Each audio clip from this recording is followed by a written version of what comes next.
Hello. Welcome everyone to I guess no, yeah. So the May 2026 edition of our Philadelphia Meetup. Uh, we're just gonna get right into it and start up with what's new. While we were gone, macOS Tahoe released 26.3.1, 3.4, 26.4, 26.4.1, and 26.5. And I think 26 is 26.5.1 coming, or is it still 4.5? And then now we got a release of 26.6 beta this week, right ahead of WWDC. So among the other things that are in there, there was some new emoji, new declarations, some managed migration assistant improvements for those of you who still allow migration assistant, and Rosetta notifications, basically giving you that passive aggressive warning that some apps may still be using uh, x86-64 Intel binaries somewhere, or still have some code that references Intel somewhere in there. Some fixes for SMB and some more stuff along with it. So more details on the release notes and the enterprise release notes. And for those of you still running Sequoia and Sonoma, there is some bug fixes and security updates. Be sure to check out to see if there is anything that was applied in Tahoe that was not applied in Sequoia and Sonoma, and that's critical for your org. So you may want to upgrade to Tahoe for going forward. Again, check the release notes and the enterprise release notes for more details.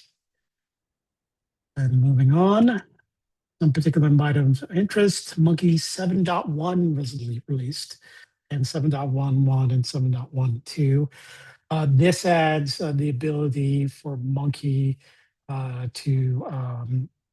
Monkey will offer to quit any open apps for you while it attempts to update.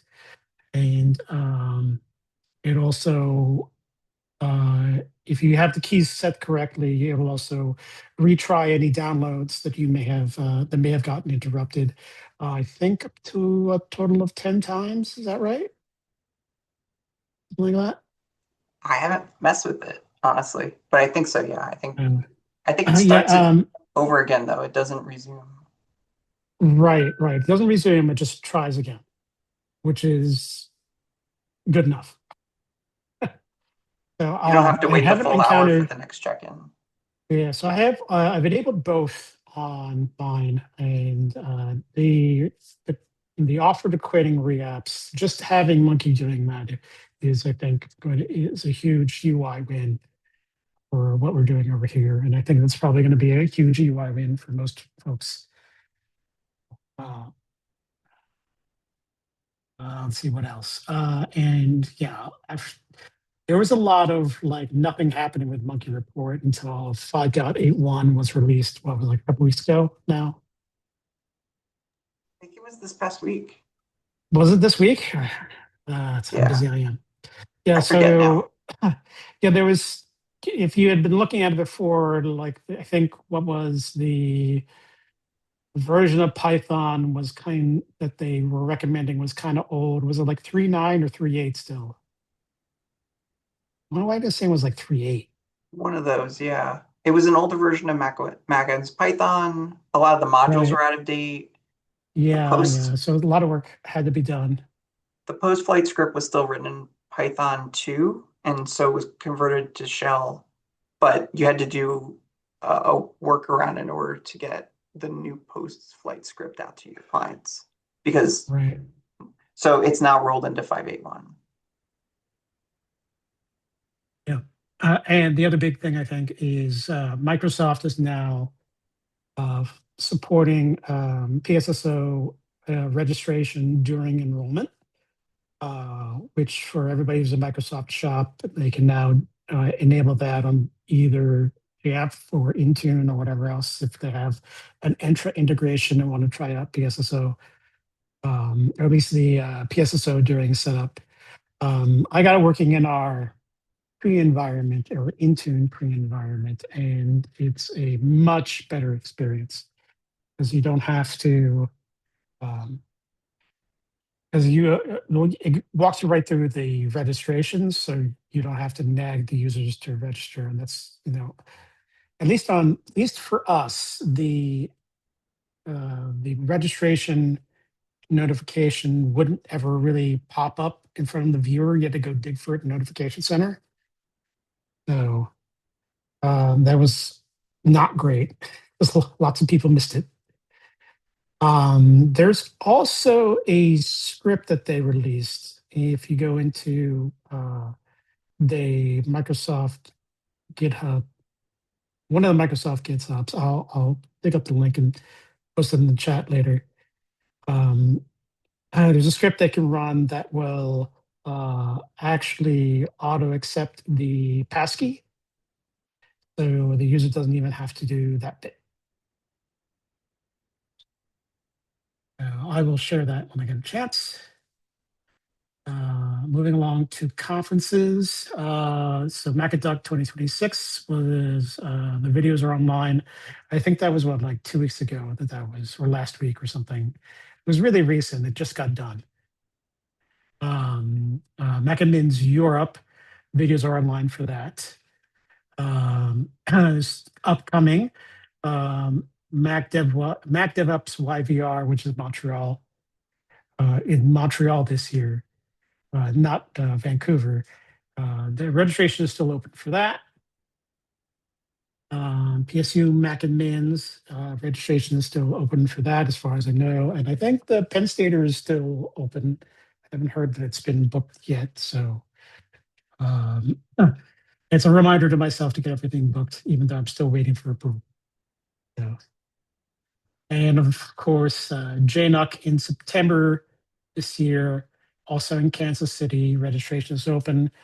I think they just announced all the speakers and all the sessions, so that's all set as well.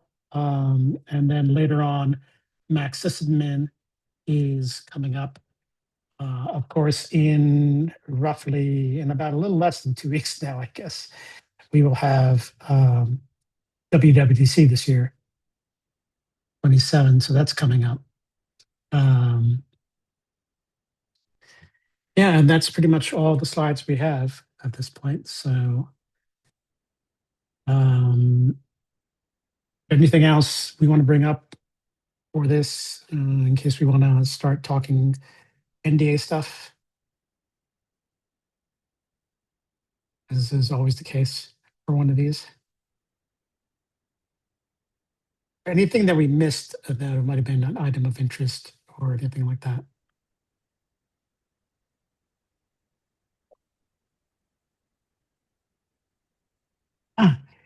Um, well, I don't know about anybody else's org, but Mythos has been a big topic of conversation internally, and it's kind of shifted all of our strategies for this year and security-wise.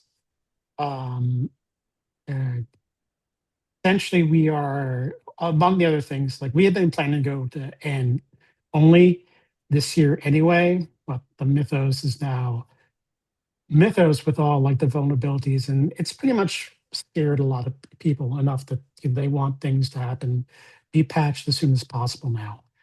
What is So Mythos, Serge? Is that the it's Claude model? so Mythos. I think that was Anthropic. It's an LLM model specifically geared for security, Okay. and the big thing that they did is that it's been finding vulnerabilities in just about anything and everything. I think it's going through like old, like foundational software projects that have been open source and finding like 30-year-old bugs and surfacing them.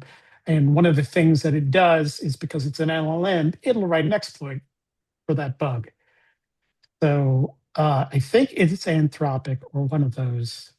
who was model is not widely released it because they're afraid that hackers are going to do bad things. So they've been talking to some certain customers and certain people and just basically saying, we're giving them early access to basically see all the bugs and try to patch everything before they do all that stuff. But yeah, um, the I think it like I think Firefox got like a preview of it and ended up like opening and closing like an order of magnitude more CVs than they normally would. As one of those things. Yeah, it's at least among security folks and among the C-suite, it's a big topic of conversation, and it's prompted like a whole change of strategy, at least for us, where we are going to be actively patching pretty much everything, regardless of whether it's an approved app or not. Basically, if we find it on the device, we are supposed to patch it.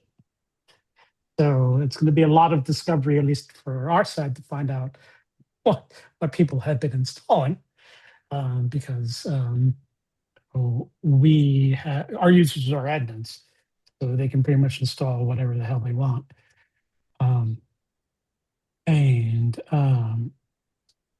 Yeah, so that's been a big topic of conversation, at least among us. It's been a big focus for us recently. And yeah, so it's basically patch all the things mode now. So yeah, the like security is like, well, we can patch everything in 48 hours. That would be great. Which, not necessarily, I don't know necessarily we can do that for everything. And this is for everything we support, Windows, mobile, Macs. Yeah, you have managed updates at least. We do yeah, it's going to, so we do have it, we have it set up, we set up Monkey for Intune specifically. We had to figure out for however long we are left with running Jamf, we had to figure out what's the best way. App installers is not a great UX, at least the way we have it configured. It's not a great UX. The patch policies is also not a great UX, but at least it's a little bit better, I think, for the patch policies that come through self-service, where you give it let it sit in self-service for a couple of days. I used to do like 30 days, and I've recently basically had it down to like 5 or 7, depending on what it is. And then once that deadline is expired for self-service, it tries to force it and auto quits. And then we do the thing where we set up like 4-hour window before auto quits, just so and so we're not quitting in the middle of somebody's presentation or something. But the Monkey experience, I think, is a lot better experience, especially with now it offering to quit. So it may be one of those things where I try to retrofit Monkey to fit Jamf in the short term. So, but we'll see. I saw. We'll see what happens. I saw Moo. You had your hand up. Can you hear me? Yeah. Yep. Yes. Oh, yeah. I just wanted to add to the discussion and say that there's also the CVP program from Anthropic as well. So if you didn't get your hands on Mythos, you can get a little bit of the similar features. I can put the link in the chat, and it gives people, well, first off, is anyone familiar with that at all? No, that's new to me. Cool. I've just been hearing about Mythos nonstop. Awesome. With my current internship, I've been given the task to lead our first internal pen test. So I was like, all right, let me see how I can use AI with Oh this yeah. in a safe manner. And this program basically releases some of the safeguards to allow you to do more cybersecurity stuff with Claude. Hmm. And it's still monitored, but again, you can get more creative, you can get a little bit more help. So it definitely will help with certain workflows if you're already doing pen testing or security research.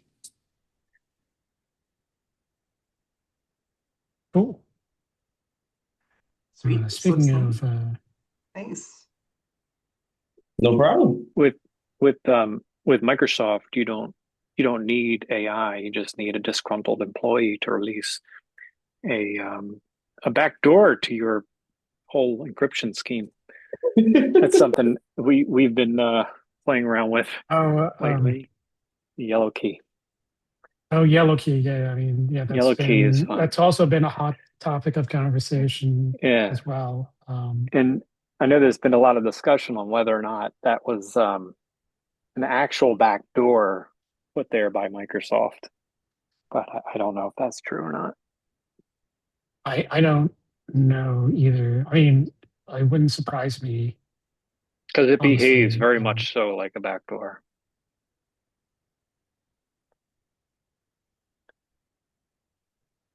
in how it operates. Just trying to end this thing. What do we want to do? We want to turn off the recording? We still recording? I think we can turn off the recording.